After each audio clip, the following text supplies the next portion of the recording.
Bisa langsung di aja ya. Baik, Assalamualaikum warahmatullahi wabarakatuh. Selamat malam teman-teman semua.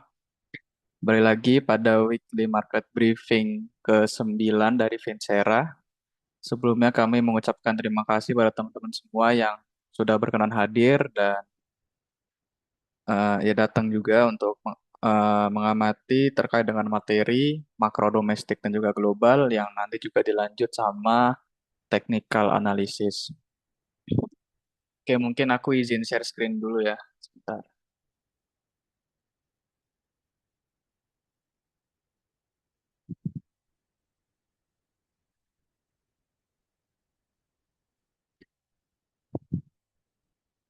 Oke, ini harusnya udah kelihatan ya untuk materinya. Sebentar.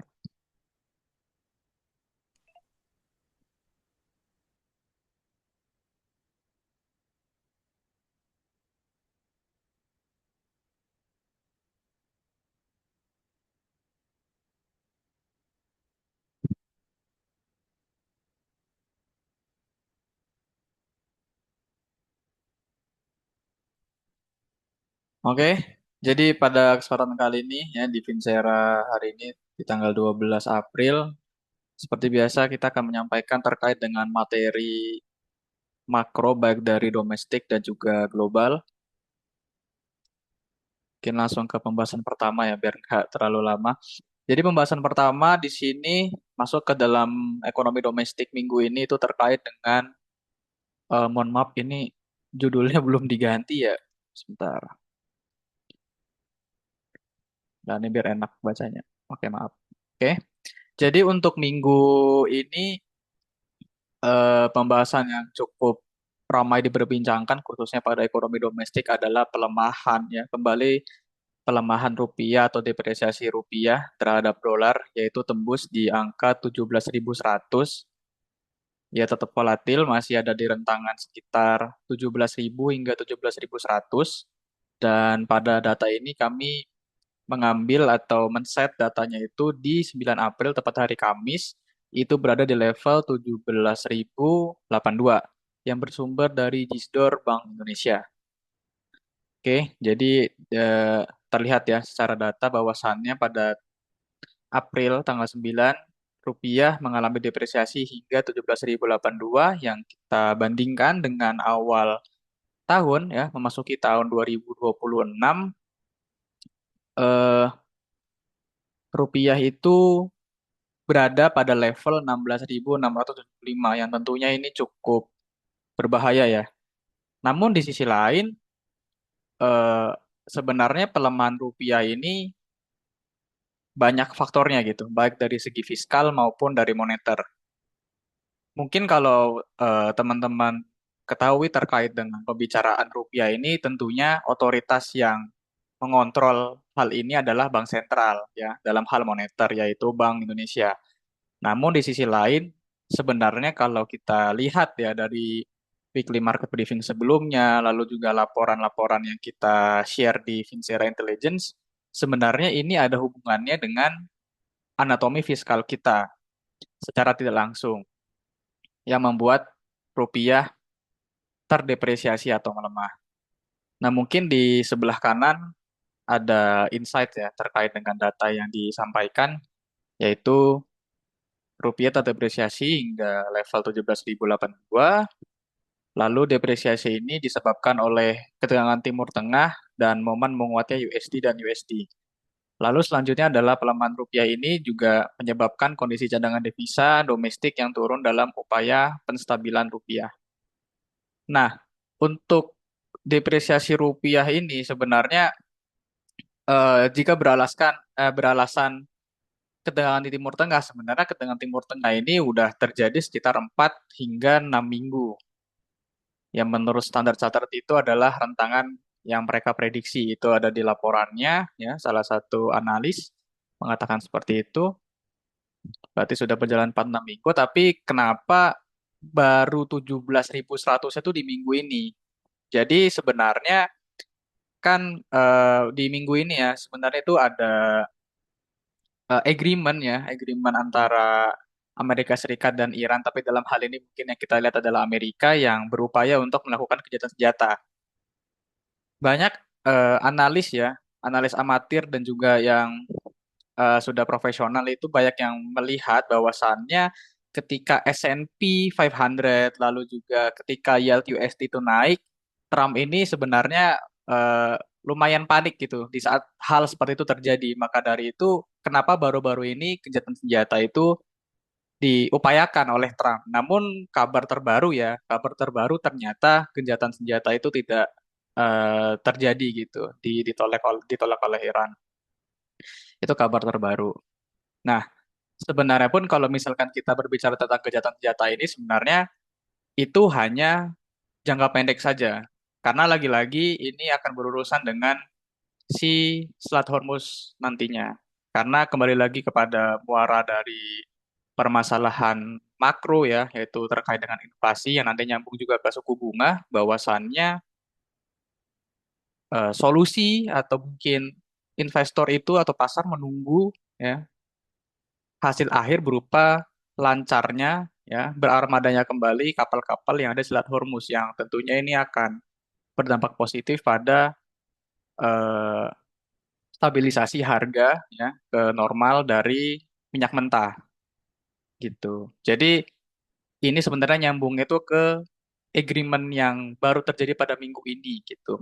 Makanya rupiah se sedepresiasi itu gitu, selemah itu hingga tembus di 17.100. Walaupun sebenarnya narasi ini sudah mulai terbentuk di minggu-minggu lalu karena memang rupiah itu sudah tembus di angka 17.100 dengan rentang analis sekitar 16.900 hingga 17.000, 16.950 lah ya, hingga 17.000. Tapi hal ini diperparah oleh agreement agreement yang ditolak dan akhirnya ini memperkeruh kembali eskalasi antara Iran dan juga Amerika Serikat. Serta ini kembali lagi terkait dengan menguatnya USD dan USD di beberapa minggu lalu ya. Karena UST atau US Treasury, obligasi pemerintah AS di minggu ini itu mengalami kenaikan yang artinya terjadi banyak penjualan. Tapi di minggu-minggu sebelumnya memang ini nyambung ya, menguatnya USD dan USD tentunya membuat rotasi aset itu ya akhirnya ke US gitu. Karena adanya ekspektasi inflasi yang tentunya masuk ke dalam pembahasan suku bunga gitu.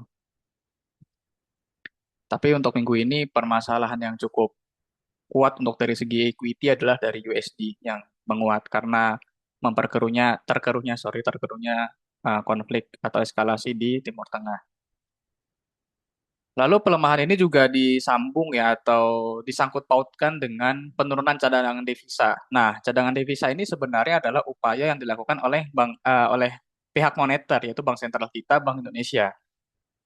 Oleh karenanya sebenarnya pembahasan ini kita fokuskan ke kebijakan moneter akan seperti apa ke depannya. Namun di sisi lain, rupiah yang terdepresiasi juga kita masuk ke poin dua yaitu menguatnya USD karena memang banyak terjadi capital outflow di beberapa titik gitu. Ada di pasar modal, lalu juga ada di SRBI, yaitu bonds yang, sorry, ya semacam surat berharga dari Bank Indonesia, lalu juga ada obligasi pemerintah Indonesia juga.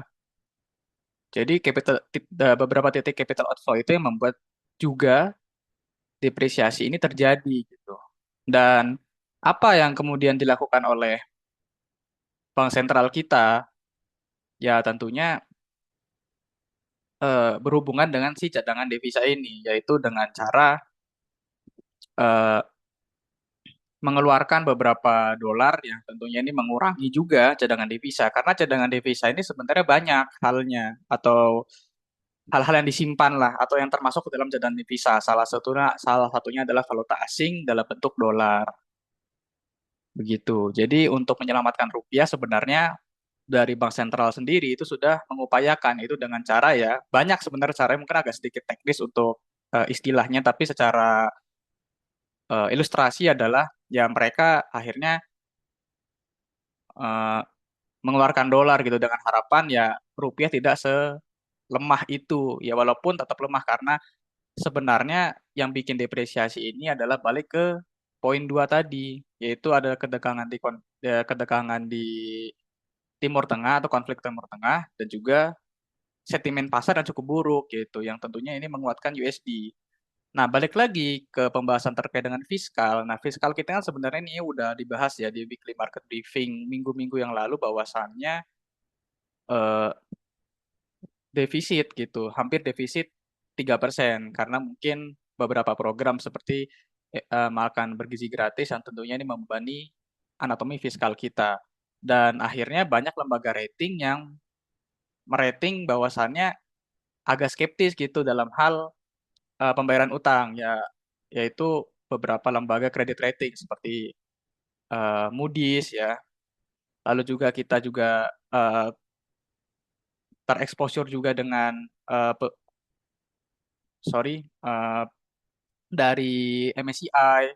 Jadi lembaga-lembaga rating inilah yang tentunya membuat skeptis investor luar dan akhirnya terjadi namanya capital outflow. Jadi sebenarnya cukup nyambung ya antara pembahasan fiskal dan moneter terkait dengan rupiah. Ya walaupun memang otoritas untuk pengendalian value dari rupiah ini adalah dari kebijakan moneter.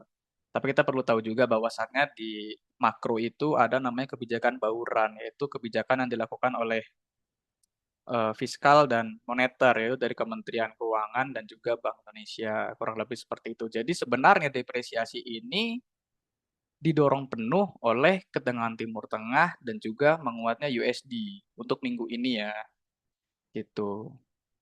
Dan di bawah sini juga ada ini sebenarnya adalah anatomi penyebab pelemahan lebih lanjutnya terkait dengan depresiasi rupiah.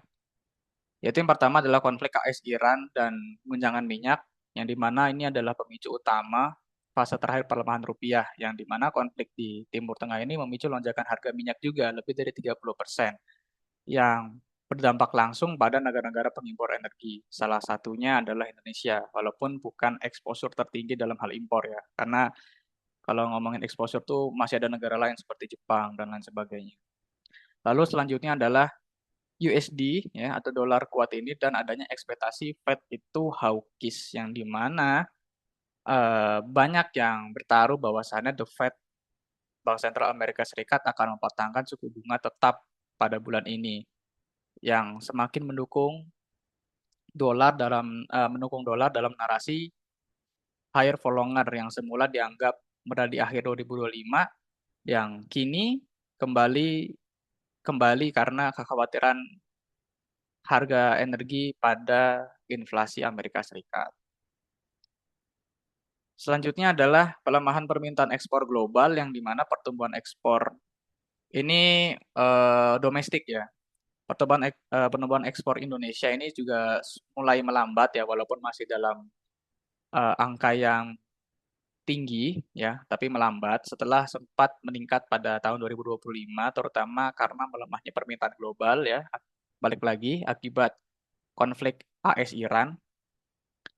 Tentunya juga Bank Dunia menurunkan proyeksi ya dari hal tersebut. Bank Dunia atau World Bank menurunkan proyeksi pertumbuhan di kawasan Asia Timur Pasifik dari 5% ke 4,2% di 2026. Itu 5% tadi di 2025. Yang tentunya ini mengurangi supply dari dolar dan sisi ekspor komoditas untuk Indonesia. Lalu yang terakhir adalah adanya risiko twin deficit dan pembiayaan quasi monetary. Nah, ini apa sebenarnya? Jadi pemerintah ini berjanji bahwasannya akan menjaga defisit fiskal di angka atau di range di angka ya, di angka 3% dari PDB pada tahun ini. Dengan asumsi harga minyak rata-rata 100 per barel ya. Awalnya skenario yang kita pernah sempat sampaikan di weekly market brief sebelumnya itu ada skenario-nya kan, tapi dengan skenario 100 bahwasannya pemerintah berjanji akan tetap menjaga defisit fiskal ini di angka 3%. Asumsi ini cukup optimis ya melihat volatilitas minyak yang terjadi saat ini. Dan jika realisasi harga minyak lebih tinggi atau penerimaan pajak itu meleset, tentunya ruang fiskal ya akan makin tertekan. Dan tentunya ini akan memperburuk seperti dalam pembiayaan defisit yang mengandalkan pembelian surat berharga negara atau SBN oleh BI, yang adalah itu termasuk bentuk dari ekspansi dari money ya, atau base money, uang yang secara fundamental ini akan dilutif terhadap rupiah. Kurang lebih seperti itu untuk penjelasan ekonomi domestik. Jadi cukup banyak variabel yang perlu kita pahami untuk memahami kondisi rupiah sekarang. Tapi tentunya ke depannya banyak hal yang kita tunggu ya. Karena sebenarnya kalau dari fundamental pun ya, Indonesia itu masih cenderung eh, tidak bisa dibilang optimis untuk aman, tapi ya melihat data terakhir terkait dengan inflasi, lalu juga suku bunga, itu tentunya masih dalam rentangan stabil atau bisa dibilang resilient lah terhadap dalam hal makro. Tapi memang penurunan ini bukan full ya, didorong kuat ya, bisa dibilang didorong kuat oleh ketegangan di Timur Tengah dan menguatnya US dollar gitu. Oke, baik. Selanjutnya kita masuk ke pembahasan ekonomi global ya, karena mungkin untuk ekonomi domestik untuk minggu ini yang cukup ramai diperbincangkan adalah terkait dengan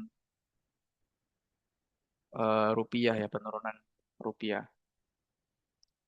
Nah, jadi data ini menunjukkan tanker crossing yang ada di si Selat Hormuz. Yang ini menjadi indikator pemulihan suplai energi yang di mana kita melihat grafik di sini itu masih cukup apa ya? Ya turun lah ya, turun drastis dan masih di sini-sini aja. Yang ini mengartikan bahwasannya ya belum belum baik-baik saja gitu. Eh, Aktivitas ekspor impor di Selat Hormuz. Dan di sini kita sebelumnya ini sebelum sebelum agreement ini ada ya, sebenarnya kan ini agreementnya baru tadi ya. Jadi di sini saya sendiri itu membagi menjadi dua skenario yang akan terjadi dari data ini. Itu ada dua terkait dengan resiko negosiasi ketika gagal dan ketika berhasil. Nah, dalam resiko negosiasi gagal ini ya, jadi kalau perundingan damai ini tidak mulus ya alias gagal, bahwasannya ini konflik bisa pecah kembali dan harga energi melonjak. Dan selama 2 minggu gencatan senjata ini, pasar kemungkinan akan volatil dan dua arah. Dan ketika skenario-nya ini berhasil, itu tentunya harga minyak pun tetap sulit turun untuk ya dalam cepat ya, dalam waktu yang cepat gitu. Tapi pada kenyataannya di kabar terbaru, resiko yang negosiasi inilah yang gagal inilah yang akhirnya menjadi realita untuk pasar sekarang. Dan ini akan memperkeruh lagi suasana geopolitik yang kalau misalkan kita berbicara untuk Indonesia ya tentunya efeknya mungkin akan sama untuk rupiah ya, akan melemah walaupun kita tidak tahu melemahnya sebagaimana karena banyak juga otoritas yang tentunya udah bergerak lah dalam hal ini dalam tentunya untuk menyelamatkan rupiah atau dalam hal stabilisasi rupiah itu. Oke. Selanjutnya adalah menguatnya ketenaga kerjaan AS. Mungkin nanti aku juga akan sampaikan satu file ya dari Visa ya. Jadi Visa itu kemarin baru saja merilis data US Economy Outlook ya. Ya walaupun itu data US tapi ya tentunya market juga melihat performa dari pasar US atau ekonomi US dalam hal ini. Nanti aku akan nanti aku akan sampaikan. Jadi pasar ketenaga kerjaan ini kuat yaitu dari US non-farm payrolls yang naik di 178.000 pada bulan Maret lalu. Yang ini lebih tinggi dari ekspektasi pasar. Dan ini juga adalah kenaikan bulanan terbesar sejak tahun 2024. Dari grafik ini menunjukkan bahwasannya adanya pembalikan arah atau reversal dari bulan Februari yang sebelumnya mencatat penurunan ya. Di bulan Februari ini pernah kita bahas di weekly market brief di bulan lalu bahwasannya dalam di bulan Februari, NFP, US NFP atau non-farm payrolls itu mengalami penurunan. Yang ini menjadi dilema karena pada bulan lalu ya di weekly market di bulan Maret kalau kalau nggak salah itu PMI manufaktur ya ya manufaktur untuk yang manufaktur ada manufaktur sama jasa. Untuk yang manufaktur itu cukup baik gitu. Jadi kebingungan pasar terkait dengan ekspektasi suku bunga juga terjadi gitu karena di satu sisi US NFP ini turun, namun di sisi lain adanya kenaikan manufaktur yang tentunya ini juga menaikkan inflasi. Didorong juga oleh kenaikan harga minyak. Yang ini menjadi efek rambatan atau knock on untuk perekonomian AS, yaitu antara ditahannya suku bunga untuk lama atau mungkin dinaikkan gitu. Jadi ekspektasi untuk pemangkasan itu sulit untuk terjadi. Walaupun sebenarnya NFP di bulan Februari yang kita sampaikan di bulan Maret ya, WMB di bulan Maret itu ya turun gitu. Jadi cukup dilema. Dan terakhir tingkat pengangguran turun tak terduga ke angka 4,3%. Yang dimana pasar tidak memperkirakan turun. Kurang lebih seperti itu untuk eh, posisi dari US NFP. Nah, jadi apa yang sebenarnya efek untuk ke perekonomian AS ya ini menunjukkan bahwasannya ketika NFP ini naik, lalu juga beberapa harga barang naik karena akibat dari kenaikan harga minyak mentah. Tentunya ini kalau kita berbicara terkait dengan suku bunga ya, karena suku bunga AS itu cukup ditunggu-tunggu gitu momennya. Apakah ada pemangkasan, apakah ada kenaikan, atau bagaimana. Tapi banyak analis yang menyampaikan, nah ini nyambung ke suku bunga ya, walaupun ini kita nggak terlalu banyak membahas tentang suku bunga, karena salah satu variabel untuk menentukan apakah suku bunga ini harus diapakan ya untuk periode ke depan adalah salah satunya adalah si US NFP ini. US NFP naik, harga minyak naik yang juga itu menyebabkan efek knock on untuk beberapa barang. Ya ini membuat ekspektasi terkait dengan pemangkasan suku bunga makin memudar narasinya. Dan banyak analis ya yang memperkirakan bahwasannya ya seperti minggu lalu yang saya sampaikan, yang aku sampaikan juga, itu akan eh, ditahan at least minimal itu sampai semester 1. Kemungkinan ada di semester 2. Nah, namun ya di laporan terbaru oleh Visa ya nah, yang nanti aku akan tunjukkan itu mereka justru memproyeksi bahwasannya suku bunga AS itu akan ditahan hingga akhir Desember 2026. Baru akan ada pemangkasan di Maret 2027 gitu. Tentunya itu juga ada perhitungan dan penyesuaian ya terkait dengan kondisi tenaga kerja dan juga harga minyak gitu. Selain selain suku bunga mereka juga menghitung kembali terkait dengan GDP atau pertumbuhan ekonomi dari Amerika Serikat yang nanti aku akan tunjukin ya. Kurang lebih seperti itu untuk kondisi ketenagakerjaan AS yang dilihat dari US NFP di bulan Maret lalu. Selanjutnya ini mungkin yang terakhir ya untuk pembahasan ekonomi global, yaitu terkait dengan kurva yield USD yang mengalami flattening. Jadi untuk itu kita lihat di insight yang sisi kanan ya, bahwasannya kurva yield USD mengalami flattening sejak konflik Timur Tengah pecah di bulan Maret, yang ini menimbulkan kekhawatiran lonjakan inflasi jangka pendek ya untuk mengurangi ekspektasi pemangkasan suku bunga. Nah, ini juga yang disampaikan sebelumnya. Dan ya tenor pendek naik itu yang USD 2 tahun. Ini juga mendorong spread untuk USD 10 hingga yang 2 dan hingga 10 tahun ya ini kembali ke level terendah sejak 2025. Jadi efek dari knock on dari Selat Hormuz ini itu cukup banyak ya. Bisa ke aset-aset yang konservatif, lalu juga ke makroekonomi. Jadi untuk efek jangka panjang atau menjawab pertanyaan bagaimana perekonomian pulih sebenarnya bukan bukan lagi menunggu suku bunga Bank Sentral Amerika Serikat atau mungkin dari kita gitu. Namun sebenarnya untuk jangka panjang itu adalah dari terbukanya Selat Hormuz dan ini kita kembali sampaikan lagi ya karena di beberapa weekly market briefing lalu kita juga sudah sampaikan sebenarnya jawaban dari konflik ini adalah bukan kejahatan senjata karena kejahatan senjata ini hanya akan eh, apa ya membuat kondisi aman dalam jangka waktu pendek hingga menengah gitu. Walaupun begitu, harga minyak pun tidak akan turun secepat itu gitu, kembali ke harga normal atau dalam konteks stabilisasi harga, kurang lebih seperti itu. Nah, mungkin aku sedikit akan sampaikan satu lagi ya untuk dokumen. Itu kurang lebih seperti itu ya untuk eh, terkait dengan konteks ekonomi domestik dan juga global. Mungkin aku akan sampaikan satu file lagi ya yang dirilis oleh Visa.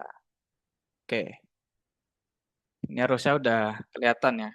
Jadi ini file terbaru sekitar bulan April nih sebenarnya kalau kita ada kesempatan mungkin banyak yang file yang bisa kita bahas nih. Tuh, ini tentang beberapa rotasi aset, lalu juga ini terkait dengan fixed income ya. Ini terkait dengan US Economic Outlook ya. Nah, ini yang kita akan bahas karena ini nyambung ke PowerPoint sebelumnya. Jadi kita masuk ke key point dulu ya mungkin biar langsung dapat poinnya. Jadi ini banyak menjelaskan terkait dengan tingginya harga minyak yang yang ini juga akan mempush untuk inflasi. Terus juga di Amerika ini ada tax cut yang menjadi hal positif namun tertutupi oleh kenaikan harga dan juga adanya ini expect only one rate cut from the Fed this year. Jadi ada satu pemangkasan saja.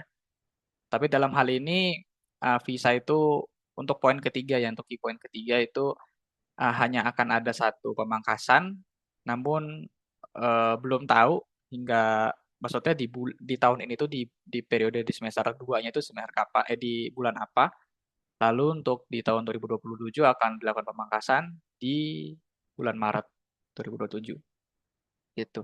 Jadi ini ya ada 3 poin itu yang pertama adanya kenaikan harga minyak.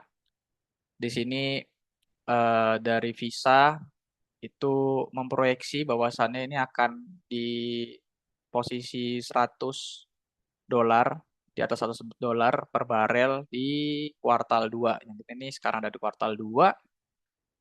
Lalu juga ada apa ini, purchasing power of consumer and ya ini juga secara jangka pendek ini akan eh, mempengaruhi purchasing power di Amerika Serikat.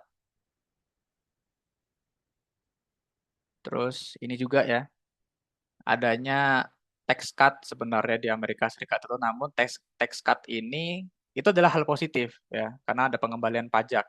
Namun di sisi lain pengembalian pajak itu terjadi, tapi harga barang naik gitu yang disebabkan oleh eh, kenaikan harga minyak dan ini menjadi sebuah masalah gitu. Akhirnya efek positif dari tax cut ini ya jadi tertutupi gitu ya. Diminish the positive effect of larger tax refunds in February and March ya sekitar 1 hingga 2 bulan yang lalu. Dan ini ya tempered down the outlook for the real consumer spending gitu. Menurunkan outlook untuk real konsumsi real pengeluaran pengeluaran konsumsi real ya. Jadi ada konsumsi nominal dan real. Jadi untuk informasi aja kalau misalnya teman-teman ingin lihat terkait dengan kondisi konsumen itu ngelihat yang real ya. Karena yang real itu udah di-adjust atau dimasukkan pengurang inflasi gitu. Sedangkan kalau nominal itu ya dari harganya aja. Ya tentunya kalau dari harganya ini sepertinya ada. Nah ini gambarnya ya tentunya akan tinggi gitu karena nominal itu yang mencerminkan harganya saja gitu. Sedangkan kalau real spending itu sudah dikurangi secara formula yaitu sudah dikurangi dengan inflasi gitu. Dan ini ya seperti data yang kita sampaikan juga sebelumnya ada job growth di rebound yang mengalami rebound di bulan Maret yang dilihat dari NFP kalau tadi data kita. Kalau ini dari employee ya, itu 68.000 jobs. Ini dari pekerjaan, mohon maaf. Dari employers 68.000 job gitu. Dan ini juga membuat dari Bank Sentral sendiri itu tadi terkait dengan suku bunga tentunya ini tidak jadi atau berkurangnya narasi dari pemangkasan suku bunga untuk dalam waktu dekat gitu. Bahkan dari pertemuan sebelumnya kita sudah sampaikan banyak analis yang menyampaikan bahwasannya tidak ada pemangkasan suku bunga di semester ini, di semester satu maksudnya. Kemungkinan itu ada di semester 2. Jadi dalam tahun ini tuh hanya sekali pemangkasan. Karena kembali lagi ya, kita nggak tahu durasi dari peperangan ini. Sebelumnya tuh banyak yang analisis bahwasannya perang itu terjadi jangka pendek, jangka menengah, namun ini sudah terjadi 4 sampai 6 minggu dan belum ada jawaban. Bahkan diperkeruh dengan penolakan agreement untuk kejahatan senjata. Yang sebelumnya juga cukup cukup aneh ya ketika agreement tentang kejahatan senjata itu sudah mau dilakukan tapi kembali lagi si Trump itu menyampaikan ketika Israel dia ingin melihat Israel terlebih dahulu. Kalau Israel dia menyerang Lebanon, maka dia akan tetap menyerang Iran. Itu cukup aneh sebenarnya. Jadi volatilitas dari kebijakan Trump itu juga harus dilihat gitu. Walaupun pada akhirnya kita hanya pasar ya, maksudnya sorry, pasar melihat bahwasannya ini lagi-lagi akan berfokus pada statement dari Iran, bukan lagi si Trump gitu.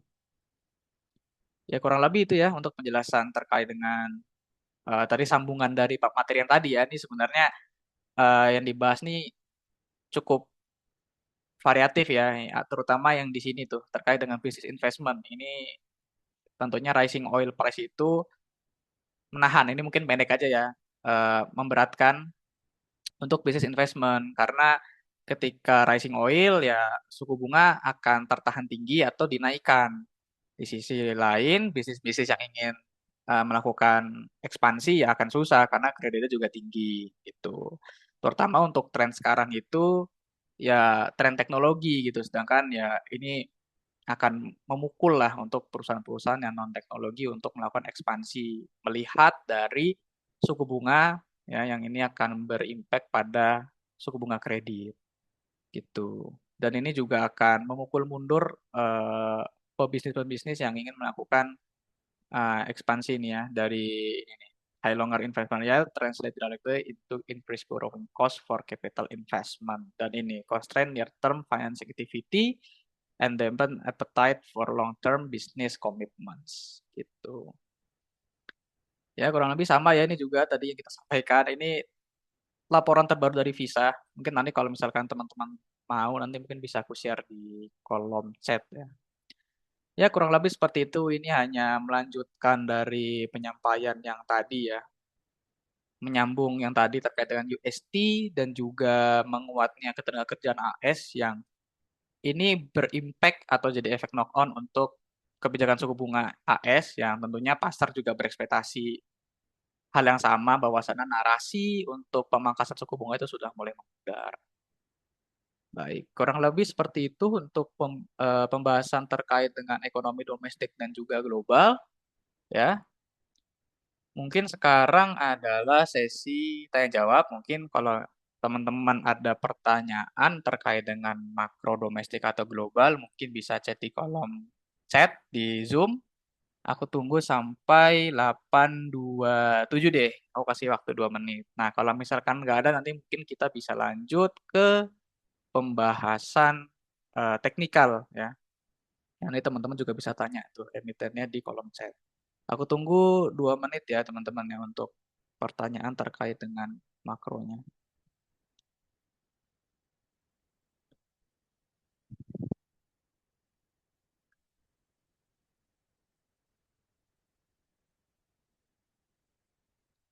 Oke, ini yang mungkin ada yang bertanya ya. Ini siapa ini? Mohon maaf. Oh, oke. Gimana oil ke depannya? Apakah akan naik lagi? Eh, Melihat tren sebelumnya sih harusnya akan naik sih. Karena yang mempengaruhi atau pendorongan apa ya, didorong didorong banget itu sebenarnya faktornya itu terkait dengan konflik Timur Tengah ini yang punya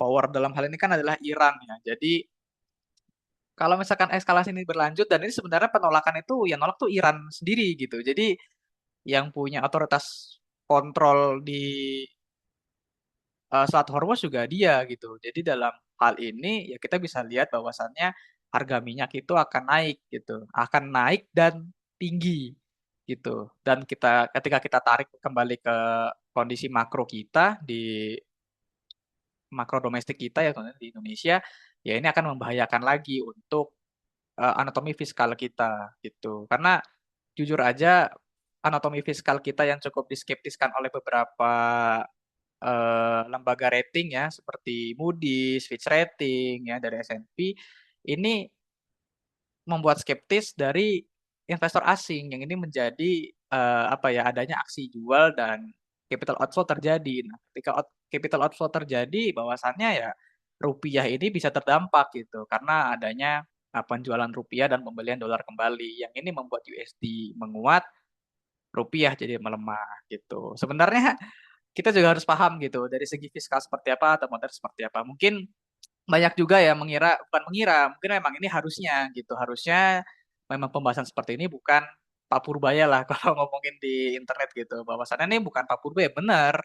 Tapi kalau kita tarik kembali banyak faktor gitu sebenarnya untuk depresiasi ini ya salah satunya adalah si anatomi fiskal dan yang cukup berbahaya di sini adalah ketika eskalasi perang itu masih berlanjut yang membuat harga minyak itu naik dan harganya tetap tinggi dan itu akan membebani anatomi fiskal kita yang bahkan terancam defisit up dari 3% gitu.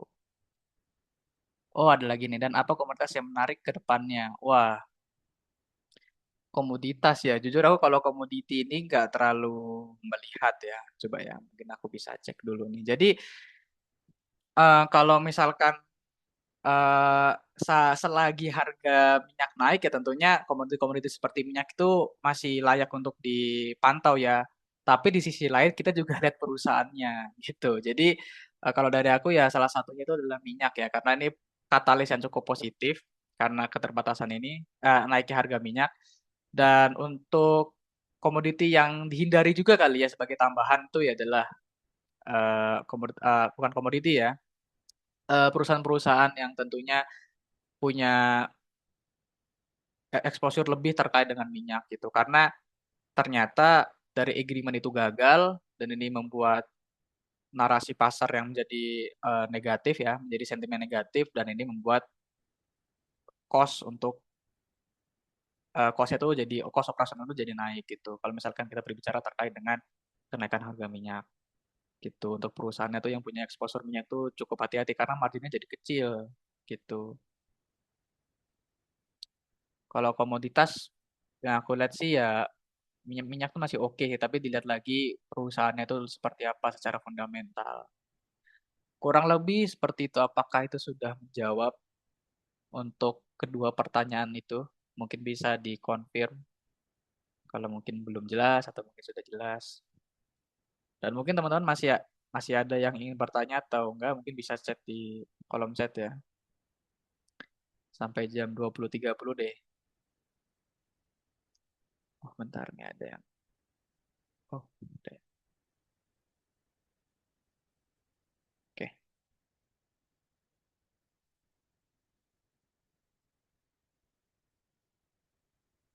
Oke, boleh. Satu lagi. Berarti kalau eskalasi perang tidak menurun dan bikin oil naik terus bahaya dong buat ekonomi domestik. Ya itu benar banget, benar banget. Nah yang kita perlu pahami sebenarnya dari sisi internal ini nyambungnya ke eksternal karena eskalasi ini itu adalah efek rambatannya itu ke dampaknya itu ke penutupan Selat Hormuz. Jadi ekspor impor tuh nggak berjalan dengan baik. Ketika ekspor impor tidak berjalan dengan baik, ya selain kita ngomongin minyak nih, ya tadi sebenarnya benar ya jawaban intinya adalah ketika minyak naik ini akan membahayakan makro kita dalam hal fiskal maupun moneter ya. Moneter dari depresiasi rupiah, untuk fiskal yaitu dari anatomi fiskal kita, dari anatomi APBN gitu. Tapi ya kalau kita ngelihat eh, salah satu perhitungan PDB kan itu ada ekspor impor ya. Nah, ketika ekspor impor ini juga terhambat, ya itu juga akan memperlambat perekonomian kita gitu. Karena selain konsumsi, ekonomi kita tuh juga didongkrak oleh eh, ekspor dan impor. Dalam hal ini berarti ekspor gitu. Jadi cukup berbahaya gitu. Ketika eskalasi ini masih berlanjut dan makin keruh suasananya, baik dari eskalasi aksi maupun dari eskalasi retoris, dan itu akan berdampak pada makro sebagian besar negara. Salah satunya adalah Indonesia. Kurang lebih seperti itu. Apakah sudah menjawab atau ada pertanyaan lagi? Boleh teman-teman ya. Sebelum kita masuk ke pembahasan teknikal. Jadi cukup berbahaya ya. Dan sebagian laporan yang aku lihat di beberapa ya kayak visa tadi, visa lalu juga dari Standard Chartered, memang ya cukup berbahaya lah dan tidak bisa diukur gitu untuk durasinya itu kapan. Karena berita terbaru saja itu sudah mencerminkan gitu bahwasannya ini kondisi makin keruh, makin tidak bisa ditebak gitu. Bahkan sebelum berita terakhir, kemarin juga sempat mau rencana gencatan senjata, namun si Trump kembali berstatement bahwasannya dia akan tetap menyerang Iran, tapi dia ngelihat Israel dulu, nyerang Lebanon atau enggak. Nah ini cukup volatil dari segi kebijakan. Makanya di weekly market brief kemarin tuh kita juga sampaikan ada ada satu grafik ya yang melihat eh, volatility dari eh, Trump gitu, pain Trump grafik atau pain Trump apa aku lupa. Di weekly market brief 2 minggu yang lalu seingatku gitu. Oke Pak, terima kasih. Iya, terima kasih kembali. Oke, mungkin karena nggak ada yang bertanya lagi, ya mungkin aku bisa cukupkan untuk materi ekonomi makro ya terkait ekonomi domestik dan juga global. Untuk PowerPoint nanti mungkin bisa aku kasih di grupnya Vincera Intelligence, teman-teman juga bisa download. Itu aja dari aku. Sebelumnya terima kasih buat teman-teman yang udah hadir dan mengamati untuk materi makro domestik dan global di Weekly Market Briefing hari ini. Mohon maaf jika ada kesalahan. Sekian dari aku ucapin terima kasih dan aku serahin ke pemateri untuk sesi technical analysis. Terima kasih.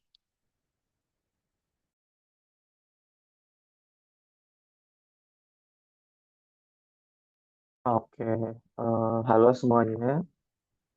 Sebelumnya terima kasih ya buat Mas Faras atas materinya tadi. Cukup panjang penjelasannya. Di sini saya Fahmi Jalfa Rizky akan em, membawakan sesi tanya jawab putar technical analysis. Jadi buat kalian yang mau request untuk dibahas technical analysisnya, boleh aja on mic. Kalau enggak bisa lewat chat. Seperti biasa ya, kita mulai dari oh, share screen dulu belum. Nah, oke. Harusnya udah kelihatan sih. Seperti biasa ya, kita mulai dari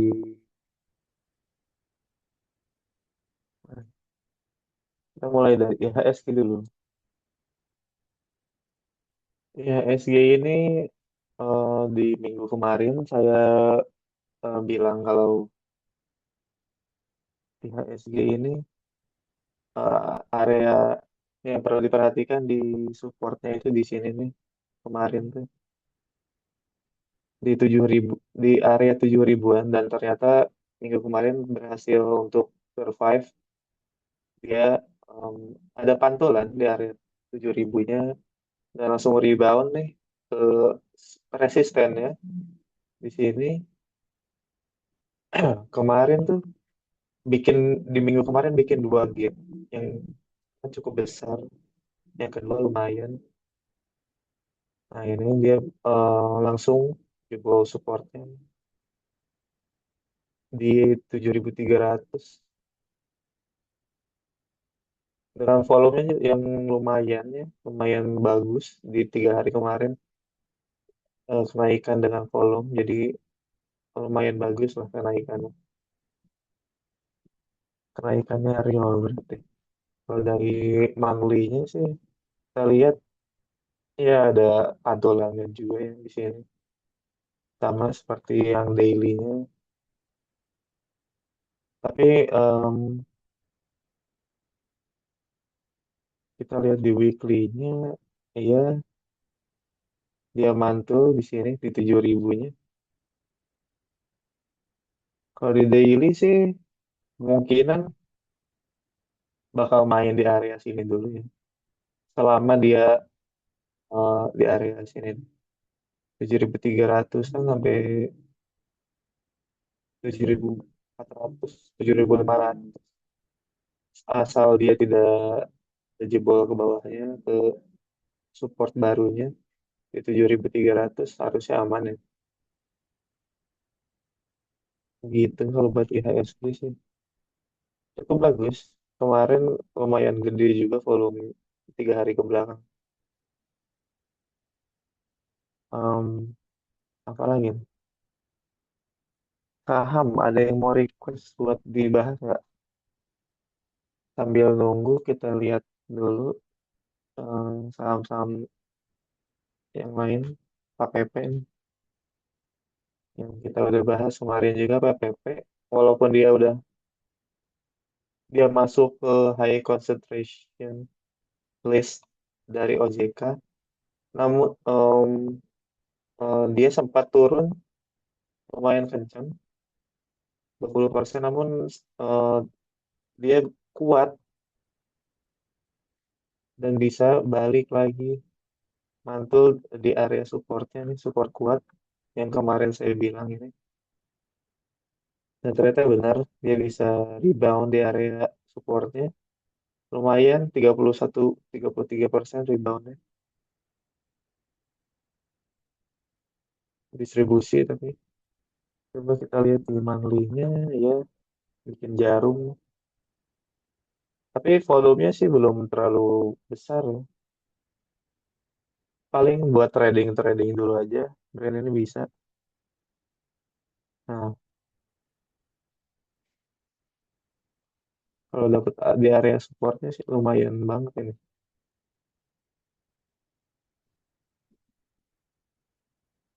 Volumenya gede.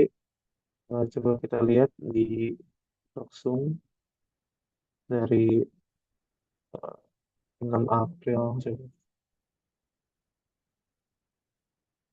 Hmm, lokal. Dari Roxumnya kelihatan yang baik itu lokal ya. NI, PD, OD, CC. Sedangkan asingnya eh, jualan. Lanjut lagi. Oh, kalau brand ini buat trading aja paling. Kalau buat swing masih belum berani ya. Karena kondisi global juga masih sangat tidak menentu. Brand tapi ya ini kencang juga, lebih kencang dari brand sepertinya. Iya benar. Kita lihat di monthly-nya saya memprediksi um, bakal ke sini. Ternyata dia bisa balik mantul lagi ke atas sebelum nyampe ke area supportnya. Saya memprediksi ke sini karena eh, ada double top ya di sini dan area penurunannya bakal ke sini harusnya, tapi dia masih kuat dan malah mantul lagi lebih kencang 52%.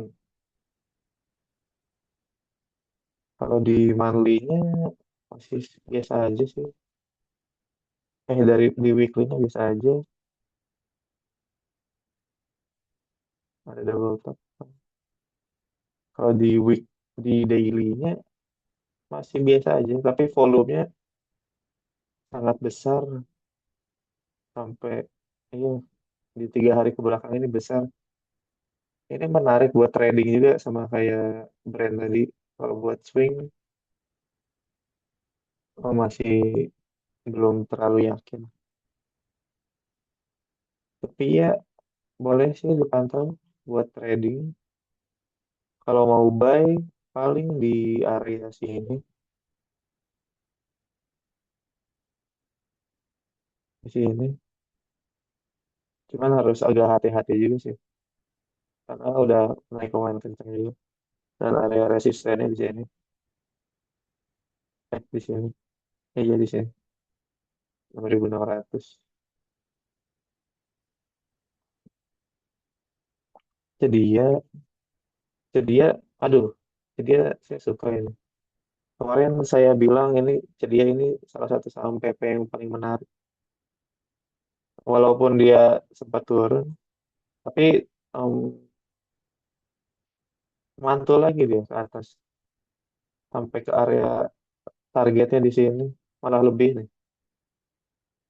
Udah sampai target. Bagus nih sebenarnya. Di monthly-nya ya standar bisa aja sih. Oke, terus apa lagi ya? BRPT. BRPT juga volumenya menarik sekali nih. Kita lihat di monthly-nya dulu. Monthly-nya oh mantul, mantul di sini nih.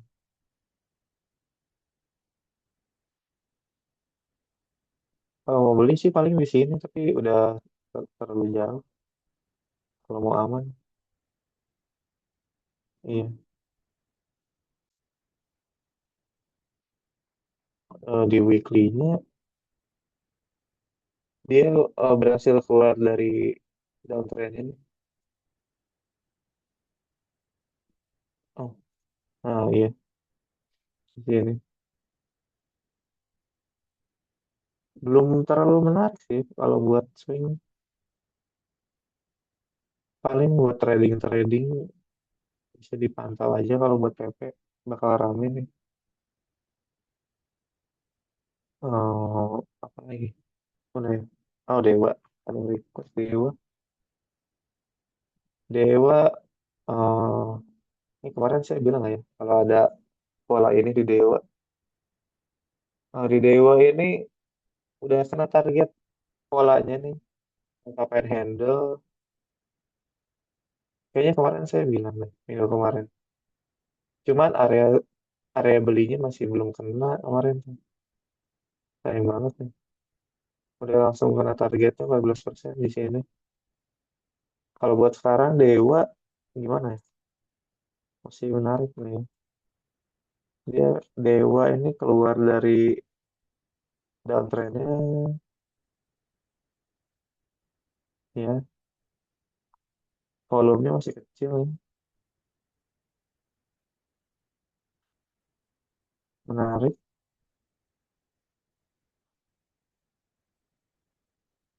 Ya kalau dari downtrend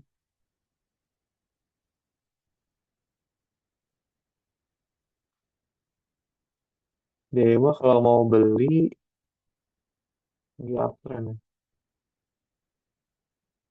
Dewa kalau mau beli bisa di sini paling di area sini harus dijaga banget di area sini 505 sampai 546 54 596 resistnya dia masih di sini.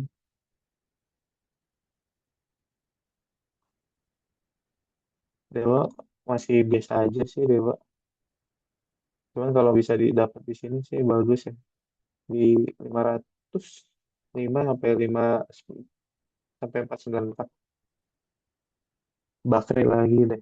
Bumi temennya Dewa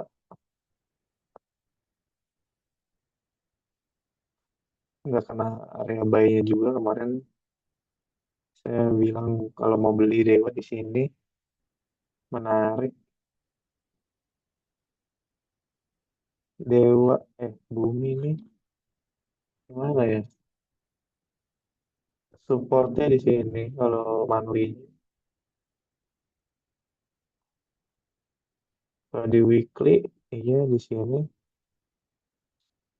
Kalau mau aman, ambil di sini sih. Kalau buat Bumi, 218 218 204 karena selalu ada pantulan di sini. Akan sepertinya bakal jadi support kuat di sini karena selalu ada pantulan kalau harga sahamnya ke sini tuh. Di daily-nya, iya di situ. Ini bisa kemungkinan jadi double bottom kalau nyampe ke sini. Tapi masih jauh sih. Lanjut lagi. Oh, ya, Victor deh. Victor kemarin rame. Nah, Victor nih kita di monthly-nya dulu deh. Monthly-nya strong. Ini area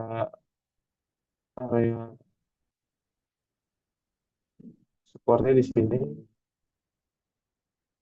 Walaupun IHSG sempat turun, tapi dia tetap stabil ya di sini-sini. Nggak terlalu parah penurunannya. Iya, resistnya masih sama di situ.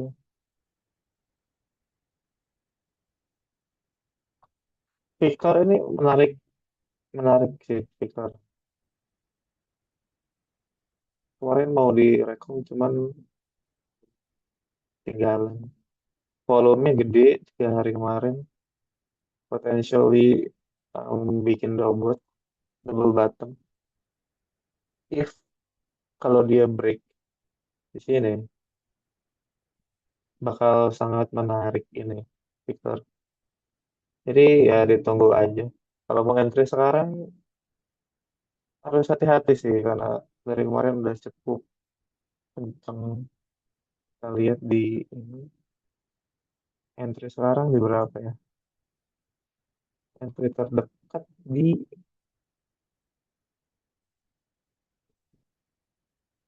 di sini paling. Oke, di sini paling.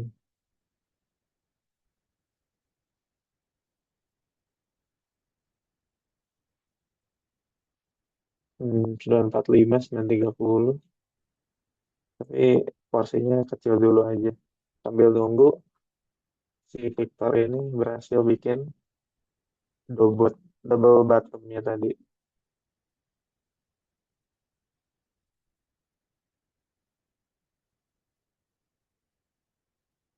Nah, area breakoutnya di sini kalau bisa ya di sini. Ditunggu aja ya. Kalau mau aman sih mending nunggu dia confirm si patternnya dulu. Nunggu dia breakout di area 1075 baru bakal lebih aman buat entry. Terus apa lagi? Nggak ada lagi kah? Hmm, kita cek. Oh iya, saham IPO kita lihat browsernya dulu. BSA apa? Oh bagus. Yang keluarnya retail ya. MG-nya ini kayaknya retail juga sih. Dari broker summary sih BBSA masih aman ya di day pertama. Underwriter-nya masih belum ada kelihatan jualan, masih aman. Bisa di ini kemungkinan 100% lebih harusnya. Oke, Padi sama Mina, oke. Padi, Padi tadi udah saya sempat lihat tadi, menarik Padi ini, bagus. Kemarin volumenya spike banget,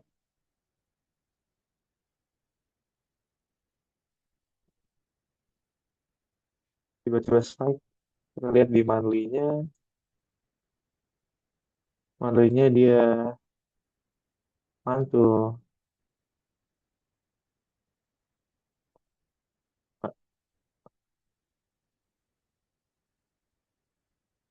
Enggak, monthly-nya biasa aja sih. Di weekly-nya juga ya sosok.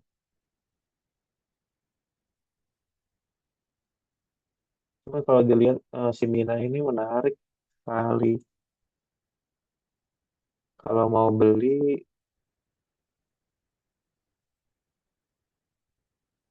besok buat trading ini bagus nih Mina nih besok. Bisa dipantau aja Mina. Mina kalau mau beli di sini area yang cukup baik. Targetnya di sini. Oh jauh juga nih. Target duanya itu. Target satunya di sini dulu.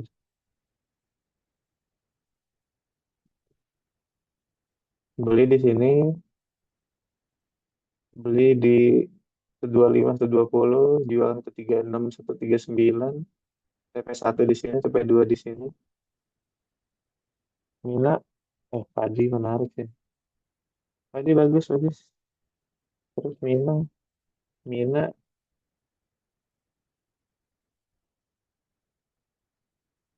di Marley.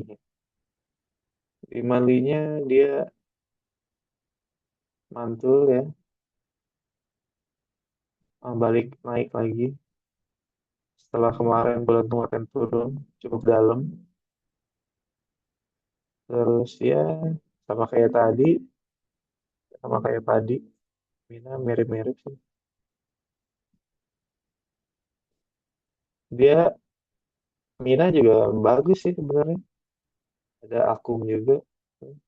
Si volumenya juga bagus. Kalau dilihat 3 hari ke belakang, terus dia kemarin habis break resistennya di sini. Kalau kuat, harusnya dia bisa lanjut naikannya lagi sih. Targetnya paling di sini dulu.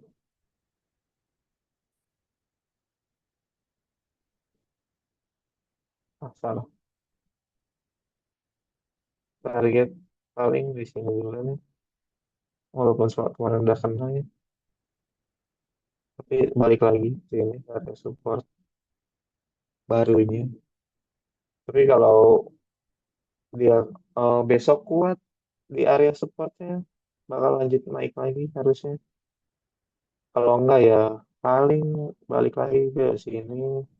Jadi perhatiin area support kuatnya karena dia setiap ke area sini pasti selalu mantul. Kemarin mantul, ini mantul 2 kali, 3 kali ada pantulan.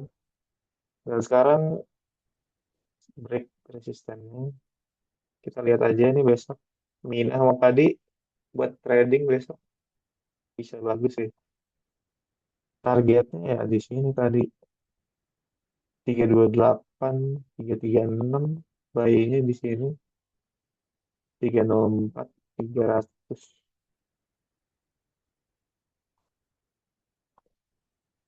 Lanjut lagi, kita lihat saham-saham yang karena nggak ada yang request ya kita lihat saham lainnya. Apa ya yang menarik? BNBN kemarin udah cuan ya harusnya. Udah direkom juga kemarin. Hmm, kenceng banget sih ini. Manlinya ini supportnya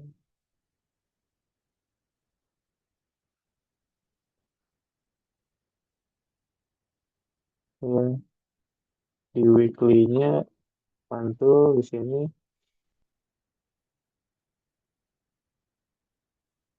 Iya, udah terlalu kenceng sih ini.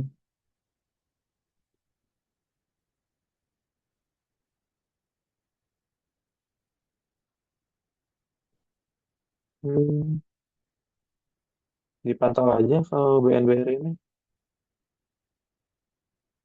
Cuman kalau dilihat masih udah biasa aja sih menurut saya.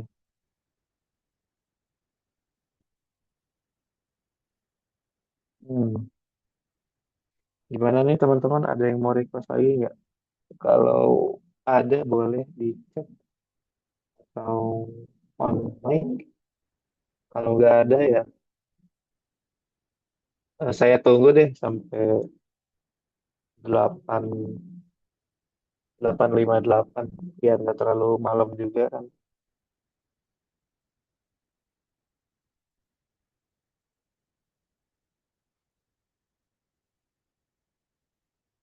Lumayan kan cuma BMWM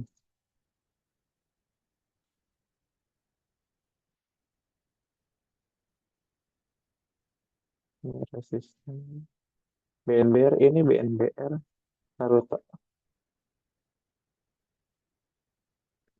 tadi udah BNBR ini BNBR sekarang lagi di resist nih. Cuman balik lagi belum belum nembus resistnya nih di sini harus diperhatiin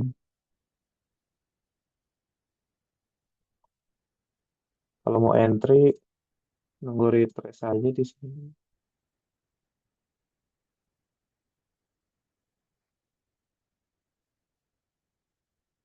Oke Mas Noredo, thank you. Iya, selamat malam.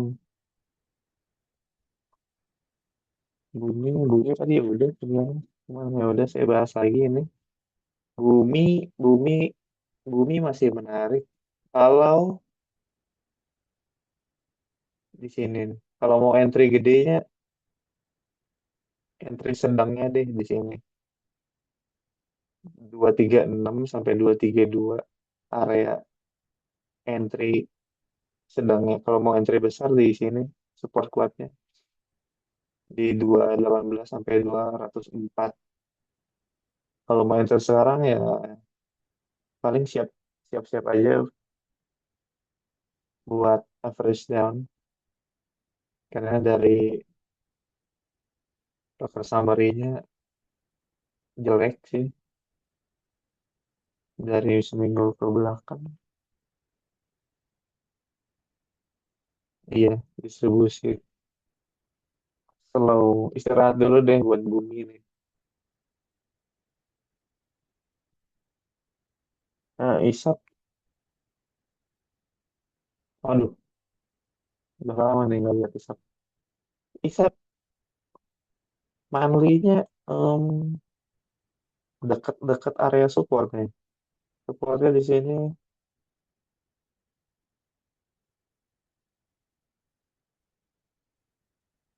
ya, supportnya di sini. Kalau mantul, oh, Broxu nih bagus nih. Selalu mantul di area supportnya.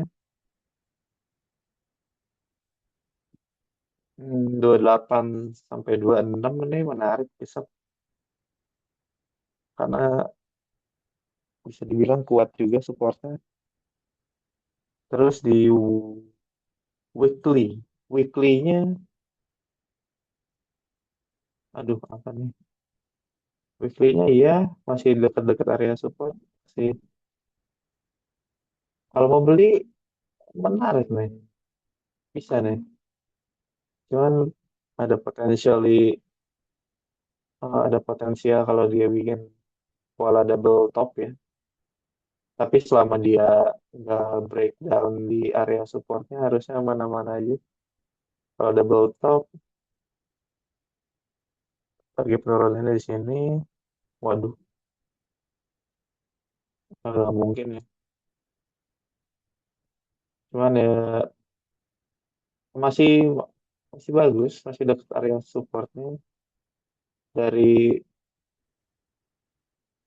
daily-nya kita lihat daily-nya walaupun bagus, tapi karena si volumenya ini masih kecil, jadi masih belum ada pergerakan yang gimana-gimana. Transaksi hariannya juga kecil, bakal di situ-situ aja sih. Kayaknya juga ada pola apa, inverted candle. Ya, kayaknya bakal di situ-situ aja buat isap. Tapi kalau dari browsernya bagus, bagus sih. Ada big akumulasi. Ini kalau mau iseng-iseng kecil, duit kecil bisa di sini sih. Kalau mau entry 2028 sampai 26 area yang cukup aman harusnya. SL-nya gimana ya? SL-nya 3% aja deh, taruh 25 an, 26, 25 gitu di sekitar segitu kalau mau beli di sini. Targetnya kalau naik di resistnya dulu deh. Di sini resist, ini resist kedua di sini berapa persen? Lumayan deh, 9%. Target duanya beli 2628, TP1 3132, TP2 3436.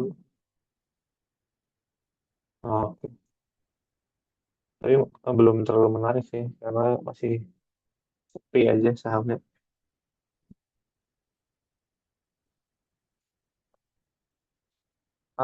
Gimana teman-teman? Apa ada yang mau request lagi buat isap?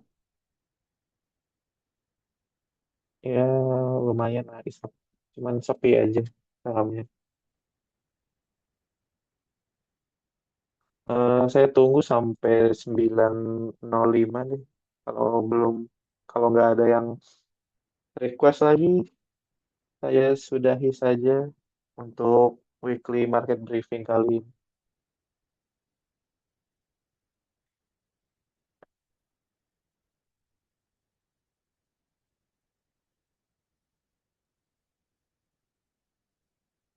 Jadi buat besok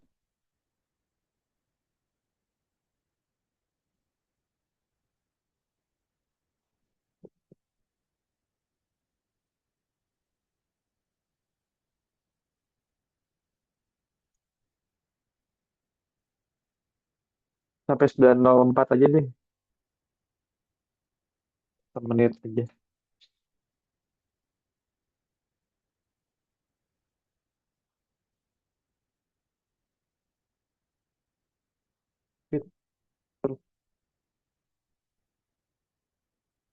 Oh,